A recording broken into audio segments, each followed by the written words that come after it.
রাজ্য রাজনীতি। অভিযোগ উঠেছে ধর্মতলায় গান্ধী মূর্তির পাদদেশে তৃণমূল কংগ্রেসের তৈরি মঞ্চ সেনা জোর করে ভেঙে দিয়েছে।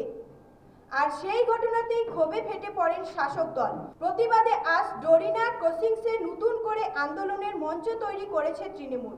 সেখানে উপস্থিত ছিলেন হৃদব্রত বন্দ্যোপাধ্যায়, মদন মিত্র সহ একাধিক নেতা কর্মী। হৃদব্রত বন্দ্যোপাধ্যায় আজ সরাসরি সেনার ভূমিকার সমালোচনা করেন।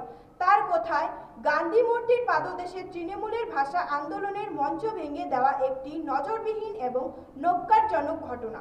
তিনি অভিযোগ করেন, সেনার এই পদক্ষেপ আসলে বিজেপির প্ররোচনায় হয়েছে। অন্যদিকে মঞ্চে দাঁড়িয়ে মদন মিত্র বলেন, এই লড়াই কেবল রাজনৈতিক নয়, বাংলার মর্যাদার লড়াই।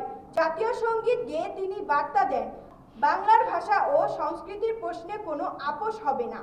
তৃণমূল নেতৃত্বের দাবি স্পষ্ট, যত বাধাই আসুক, ভাষার প্রশ্নে কোনো ছাড় দেওয়া হবে না। বাংলার গর্ব, বাংলার সংস্কৃতি আর বাংলার অস্তিত্ব রক্ষার লড়াই চলবে। দলের বক্তব্য, বিজেপি চাইলেই আন্দোলন থামানো যাবে না। এক প্রকার সাংস্কৃতিক রাজনৈতিক সুরে বার্তা দেওয়া হচ্ছে, মঞ্চ ভেঙে আন্দোলন ভাঙা যায় না। ঘটনার দিন মুখ্যমন্ত্রী মমতা বন্দ্যোপাধ্যায় ক্ষোভ প্রকাশ করেন।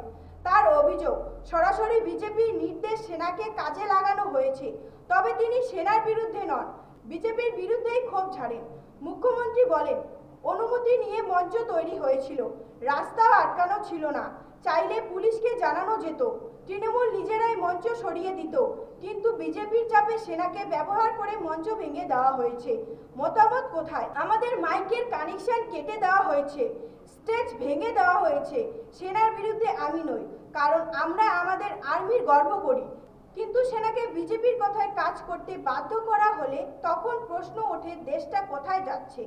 এই ঘটনায় রাজনৈতিক মহলে তৈরি হয়েছে চাঞ্চল্য। বিরোধীরা বলছে, সেনার নাম ব্যবহার করে তৃণমূল আসলে রাজনৈতিক নাটক সাজাচ্ছে।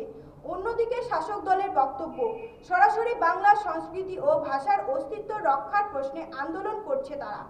সাধারণ মানুষের মধ্যেও দেখা যাচ্ছে মিশ্র প্রতিক্রিয়া। কেউ প্রশ্ন তুলছেন, সেনা কি সত্যি রাজনীতির অঙ্গ হয়ে পড়েছে?